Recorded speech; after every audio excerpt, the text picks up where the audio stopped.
Hello, and welcome to Herp A Derp, a podcast about breaking the stigma on herpes and empowering the community. I'm your host, Erin DeVos. As always, you can review my episodes on YouTube or find the link to the channel on the podcast Instagram page at Herp A Derp Podcasts. Thanks! Hey, Herp A Derpers, welcome to September. I can't believe how 2018 is flying past us. September always seems to be a productive, get shit done type of month. The mindset of school, end of summer lingers in a little bit longer, but still feeling those fall chills about now. And you know what? Pumpkin spice is even back. Yes, I was that person on September 1st who went to Starbucks. I had to. I'm a one and done kind of pumpkin spice girl. I can only handle those about once a year or when I'm going pumpkin picking. You know, only when it's appropriate. September is also a big month for Herp A Derp. Some of you may have noticed I had an amazing photo shoot during Labor Day weekend. I want to give a shout out to my ladies who helped me within the production. The famous photographer and my amazing hair and makeup artist. She made my face and eyebrows on point as always. And also, we can't forget our personal assistant of the day and dog caretaker that day as well. You know who you are, and I thank you so much, ladies. It was such a fun, beautiful, and sunny day that was taking in just the sunshine and just like the happiness of the day. I can't explain that even more. And there will be more photos to come, as you will see sporadically. It's amazing to have friends who support you in your mission. Yes, a podcast about herpes, but having fun in public with no shame of me saying herpes loudly. You guys are truly Herp A Derpers fans, and I want to thank you and give you that shout out today. And also, thinking about September also brings the end of summer feels. Today's episode will be a great reflection of it. I attended Pride Parade with my work this past weekend, and it was a blast. I got to chat with a few peeps from the LGBTQ community to ask about their experiences. Can't wait to share with you some clips on the day and experiences and support and love all around. It was such really, in a way, moving experience because I've never been a part of a parade of this sort. I've always been on the sidelines, so it's great to, be walking with everyone and to support everyone. It's such a great feeling. And aside from that, also the end of summer also marks discovering my diagnosis those years ago, and which also makes myself always ask the same question of why there is no cure to herpes. I understand it's not fair to ask ourselves this question because we all have an understanding of why there isn't a cure. We find ourselves concluding to the scientific conclusion and evaluation or the mental breakdown revolving healing the emotional impact it took on us. The tool of knowing there is no cure for the racing side effects of emotion. It's a herpes simplex virus. Complex, uncomfortable, and inflammatory. It's very personal asking ourselves with herpes to ask this question of why there is no cure. I'll share my scientific research and a mental breakdown of how I feel about it. The herpes hypothesis when I was first diagnosed was the viruses always stay inside you but remain dormant, with having the chance it could still happen again and have that outbreak. Though, as I was partially right, it's not necessarily just that. We know herpes is skin-to-skin contact, and it could go undetected in the body's immune system. And we all know the HSVs, like the birds and the bees. HSV1, herpes type 1, is known as oral herpes. It causes cold sores and fever blisters around the mouth and face. And HSV2, type 2 herpes, is known as genital herpes. This can cause sores in the genital area or pain during urination. Type 1 is contacted through contact, such as kissing, eating from the same utensils, and sharing lip balm. And type 2 is spread through sexual contact.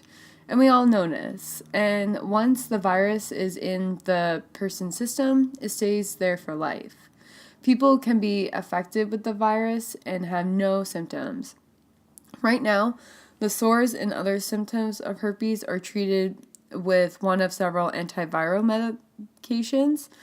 There is no cure and there is no preventative treatment such as a vaccine. And our immune system reacts quickly to viruses and is ready for the virus again should it appear in the future. The herpes virus, however, doesn't always present itself immediately. It's hibernating within our bodies and then periodically reoccurs. The herpes virus has more complicated DNA than most infections and has ways to go undetected by our immune system, much like cancer cells do. Since vaccines work by stimulating the human immune system, that makes it more difficult to develop an inclination of herpes. It makes it hard to develop a vaccine because you don't know where the target is. It's interesting because this study has been going on for centuries, and this means it is more like a guest to our body than an invader, if that makes sense. And herpes is highly capable of invading our immune system, which is why we have these reactions and outbreaks relating to stress or feeling other types of feelings of sickness. I'm going to get into now the corporate details of what is going on. So all of these barriers making and developing a herpes vaccine is like a double-edged sword for pharmaceutical and biomedical companies. The fact that the virus is so common makes a vaccine a potential lucrative product.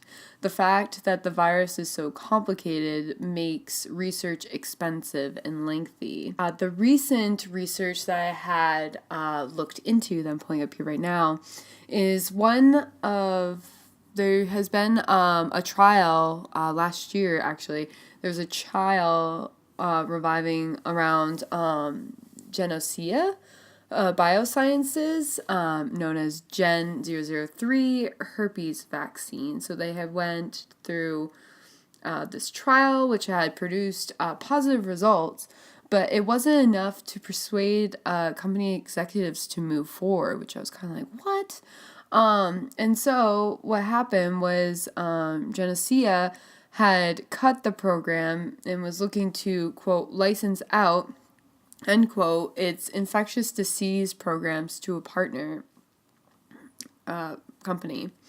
And so they felt there was a great need to develop such a vaccine, and a market for the product was there if it was produced. And also to have people participate in this as well. However, the trial would have cost $150 million and has taken 3 years for this to come about. And in the end, the company's board and investors were unwilling to take on that investment, which blew my mind in that sense. And that the need for more basic research is needed to get a better understanding of herpes virus may be needed before companies are willing to sink hundreds of millions of dollars into a vaccine. And hello, research is everything, so researchers will have to come up with some different strategies if a herpes vaccine is going to be produced. So in a way, we think we know it all, but researchers haven't fully invested themselves in it just because it's such a complex virus. And clinical trials that looked promising did not produce the anticipated results. So companies have been moving forward onto other medications such as cancer vaccines. So Can we agree that the scientific way is the longer way to explain that to ourselves, why there is no cure? It's informative, but we can keep it simpler than that. Want to know my reasoning? To me, it's because no one is talking about it. Herpes is so common that pharmaceutical companies have given up on creating other vaccines because it's not a simplex virus. Well, simplex meaning it's not simple. See what I did there? I appreciate the efforts gone into it, and we all wish the results were different.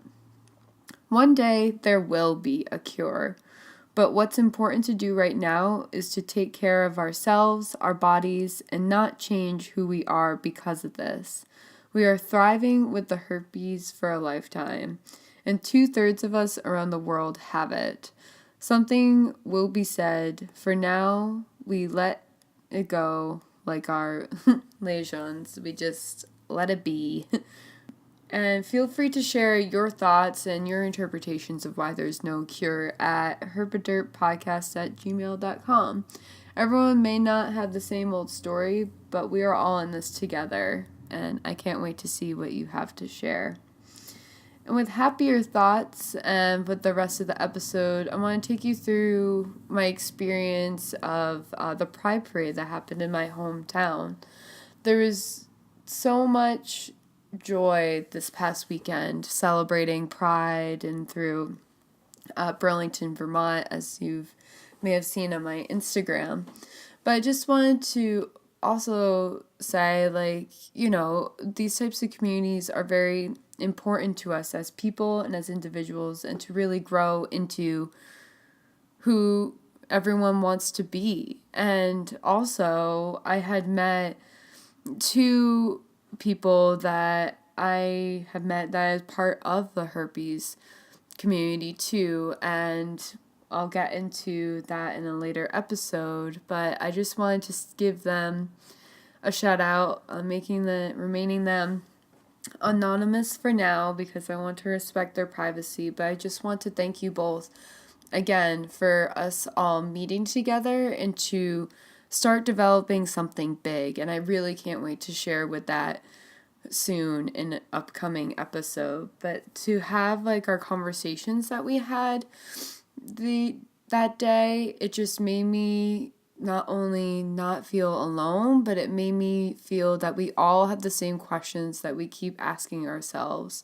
like how there is no cure, and how a partner or a friend or who we're in a relationship with is reacting to this, how we see herpes as being something, yes, that we have, but for also, we don't want people to think it's such a sacrifice, giving into what we have as well. We're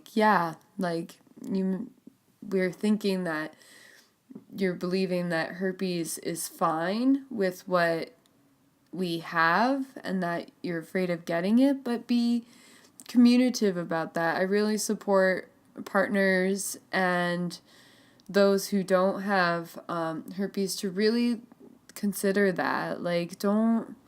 We don't want you to think it's such a sacrifice for giving into having sex or kissing us, for being having that risk. And luckily the individuals I've met with, we have never passed it on to someone. We've received it, and we're very in a way fortunate in that sense. But knowing people who are have passed it on and have not, who we have realized, it's just the virus and the pharmaceutical companies have explained, it is hard to pinpoint where such a thing is coming from. And the one thing that we can really do is to spread that awareness and to really talk about making those moves, letting everyone know who we come in contact and physical contact with, that we have this, and that, saying that, yes, they're wanting to accept us instead of thinking it's a sacrifice for yourself, because in the end, we can't plan these things. Like, we cannot plan or understand fully like what we have, but it's best to fully support all around and to educate yourself and to really put yourself out there. And I really want to be this person for you as well, but to also share information that you have passed along as well. So I just, again, want to give those individuals a shout out and to really, really inspired me to deep dive into our, psychic reasoning and understanding of what is going on, which is what this podcast is all about. Like, we're trying to break the stigma and empower the community and make the community aware that you are not alone, but also how we can advocate ourselves and to really control these types of conversations we are having. So I just want to thank and really reflect upon that as well. Again, there's many positive things in the world, and to really bring ourselves like into the light and out of the darkness is what's truly amazing. And just this past weekend with Pride and meeting members of the herpes community, it's truly inspiring and truly has made me reflect a lot. And, even when my favorite mantras to say is, by being yourself, you put something wonderful into this world that was not there before. And to really reflect on that. Like, we are all, being who we are is something wonderful, and it's something unique that we put into this world every day. And I really can't wait to keep sharing, keep exploring, keep being who we are and open to what is to come with everything around us. So I really want to thank you and to continue sharing, reaching out to me and to anything or anyone in the community as well, or to make these types of connections. So again, really exciting things for the Herp A Derp podcast, and I'm really excited to share the people who I've met along the way as well. And I can't wait for everyone to share what they have to say, which also brings me into a few things another things I wanted to share was I have a few upcoming guests for my podcast coming up, and I really am excited for you to meet them.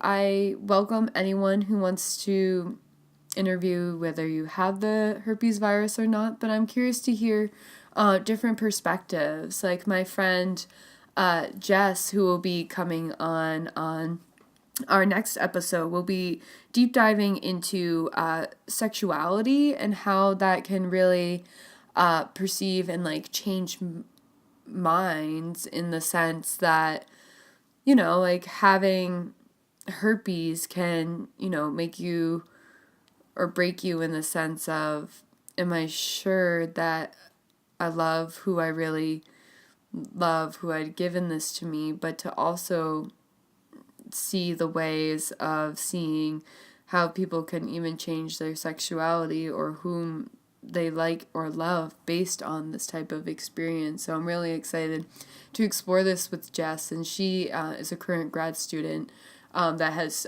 studied psychology and is going into social work, and it's going to be a really amazing episode. And we have a few other upcoming guests coming up as well, so to really bring everything to light, I'm so excited to share with you, and let's keep going, let's keep moving forward. Like I said, like September is the type of month where we have to get shit done, and so we are doing exactly that. And most importantly, take care of yourself, no matter exactly what is going on with you in your life right now. What's important is to take care of yourself and to understand the perspectives and also the open possibilities of what is to come. So I want to thank you again, Herp A Derpers, and with happier thoughts, definitely enjoy the laughter of the end of this episode in terms of what I had experienced this weekend. So again, it's all about confidence, and I can't wait to talk to you soon.